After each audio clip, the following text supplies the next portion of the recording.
When you talk to people about traveling in Tahiti, they always say, it's a beautiful place, but it's really expensive. And you know what? It can be. If you stay at a 5-star resort, you're going to pay 5-star prices.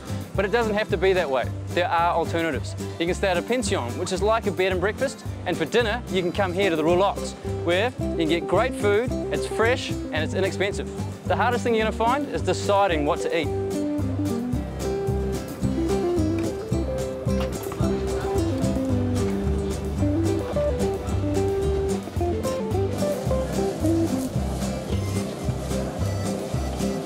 Can I order the Grandma Daka chocolate? Yeah, that would be awesome. One? Just one. Thank you. Couldn't go past the crepes flambé. Now, for those of you that don't speak French, and probably for the ones that do, that was crepes flambé. I was pretty hungry at the time.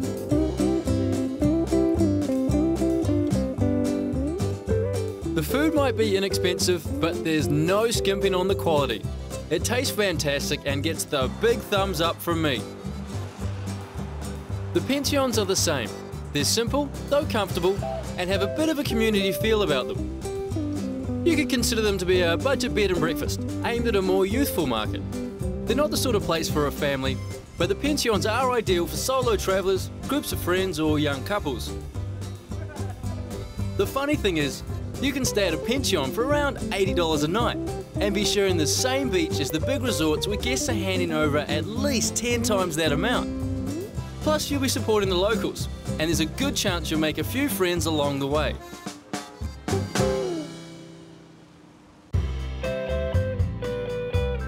The next leg of my journey was a 40-minute flight to the iconic island paradise of Bora Bora.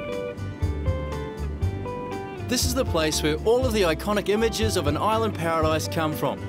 It's arguably the most famous island in the world and is covered in resorts with overwater bungalows. It's generally looked at as being a honeymooner's haven, but anyone can come here and bask in the beautiful and relaxing atmosphere. Even the local dogs get into it. I would love to lay in the sun, but I think a bit of a walk is needed to orientate myself. At the centre of the island are the remnants of an extinct volcano, rising to 2 spectacular peaks. Surrounding Bora Bora are its most treasured features, the magnificent lagoon and barrier reef. It's hard to believe that during World War II, Bora Bora was an American supply base, complete with massive cannons set up around the island to protect against attack. Though fortunately, the island saw no combat. If you're going to be based anywhere during World War II, this would be the place.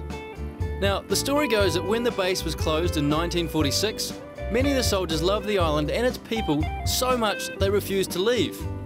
And you know what? I can't really blame them.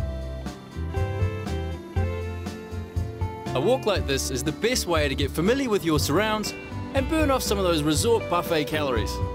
Speaking of resorts, check out the amazing place I was lucky enough to stay in. This is the Sofitel Bora Bora Marara Beach Resort. And yep, that's me in my very own private overwater bungalow. It's a tough job, but hey, someone has to do it. I mean, without guys like me sacrificing my time, you would never get to see these awesome places and have something to aspire to. Obviously, this place is going to be really well set out, with all the luxuries of a 5-star resort and sensational views to boot. But the best aspect of this place is how chilled out and welcoming the feel is, and how despite the development, the ocean environment seems really healthy. And for those of you that aren't so fond of salt water, then just grab a cocktail and hang out by the pool. Being quite exclusive, it's not like the typical resort pool with screaming kids splashing around. It's just a little more sophisticated.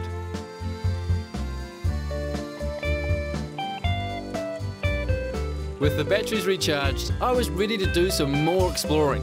Only this time, I was off for a dive to investigate the reef environments. And here in Bora Bora we have rays in the lagoon and sharks outside the reef. We go especially outside the reef to see the sharks. And the rays stay in the lagoon?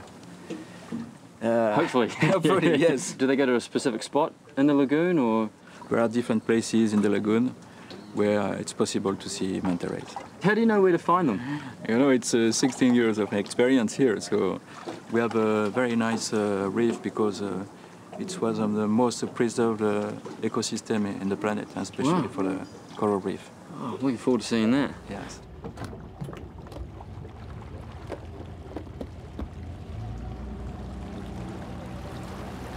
From the resort, it was a short and scenic boat trip across the lagoon to the dive site, where we hoped to find manta rays. Talking to Ben about the amazing experiences he's had diving with the rays got me really excited. He told me that the mantas use this part of the reef as a cleaning station and frequent the area year-round.